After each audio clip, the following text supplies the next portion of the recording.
मान जो होता है वो पुलिस को लेकर आ जाता है और वो आसिया को पकड़वा ही देता है। आखिर आसिया का सारा झूठ सबके सामने आ जाता है। आसिया बहुत बड़ी हाजर बनी हुई थी सबके सामने, लेकिन आसिया को मालूम नहीं था कि उसके सारे करतूत जो हैं वो नोट हो रहे हैं।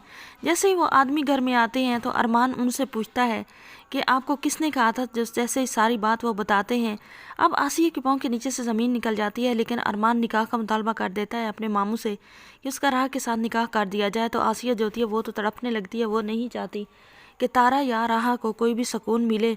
अब जो होता है अदील वो तो शर्मिंदा हो जाता है, वो अपनी बहन से भी माफ़ी मांगता है और राहा से भी माफ़ी मांगता है और अरहम से भी माफ़ी मांगता है और उसे कहता है कि बेटा तुम इस तरह निकाह नहीं करो, मैं तुम्हारे धूमधाम से शादी करूँगा, तुम घर जाओ और तैयारी करो। अरहम जो होता है वो तो बहुत ज़्यादा खुश होता है और जो होती है तारा वो भी खुश होती है कि चलो उसकी बेटी को भी इज़्ज़त के साथ कोई रुखसत करने के लिए तैयार है। दूसरी तरफ आसिया ने ऐसे धमालें डाली होती हैं कि वो तो किसी बात को मानने के लिए तैयार ही नहीं होती। वो कहती है कि यहाँ पर राह का निकाह बिल्कुल नहीं होगा और आप बिल्कुल भी उसे सपोर्ट नहीं करेंगे। अदील जो होता है वो कहता है कि जो जुल्म पहले तुमने ढाया है तुम वही बर्दाश्त करो, लेकिन आसिया बिल्कुल बाज नहीं आती। अदील उसे मारता है बहुत ज़्यादा और उसे धक्के देकर घर से निकाल देता है। आसिया जो होती है वो अदील के सामने गिड़गिड़ाती है, रोती है, उसे कहती है कि मैं तुम्हारी बेटी की माँ हूँ, मुझे इस बार बख्श दो, आइंदा मैं ऐसा नहीं करूँगी। आसिया अब गिड़गिड़ाने लगती है, माफ़ी मांगने लगती है, लेकिन अदील कहता है कि सांप को अगर एक बार माफ़ कर दिया जाए तो फिर भी वो डंग मारने से बाज नहीं आता। मुझे मालूम है मैं तुम्हें अगर माफ़ कर दूं तो दोबारा भी तुमने ऐसा ही करना है। बतूल जो होती है वो भी अपनी माँ को मोर्द इल्ज़ाम ठहराती है। वो कहती है कि मुझे तो घिन आ रही है ऐसी ज़िंदगी से जिसमें किसी की बेटी के अरमानों का खून करके इस तरह उसे बदनाम करके किडनैप करवा के बेटी की खुशियाँ छीनी गई हों।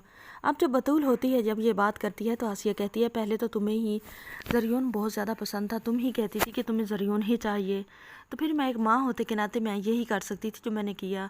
अब तुम ही मेरे खिलाफ बोल रही हो। तो जो होती है बतूल वो कहती है कि अम्मी मैंने आपको गलत न करने के लिए नहीं कहा था, जब बड़े नहीं माने थे और ये शादी तय पाई थी और वो लड़की मेकअप के लिए पार्लर गई थी तो आपका बिल्कुल हक नहीं बनता था कि आप किसी की बहू बेटी या किसी भी लड़की के साथ इस तरह ज़्यादती करें। वो किसी की तो होने वाली उस वक्त बहू थी और किसी की बेटी भी थी।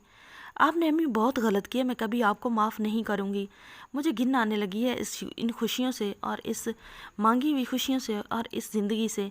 आसिया जो होती है वो अपनी बेटी से भी माफ़ी मांगती है लेकिन उसको बतूल भी माफ़ नहीं करती। दूसरी तरफ जो होती है तारा वो बहुत ज़्यादा खुश होती है, अपने भाई का शुक्रिया अदा करती है और अरहम का भी शुक्रिया अदा करती है और इधर शादी की तैयारियां शुरू हो जाती हैं।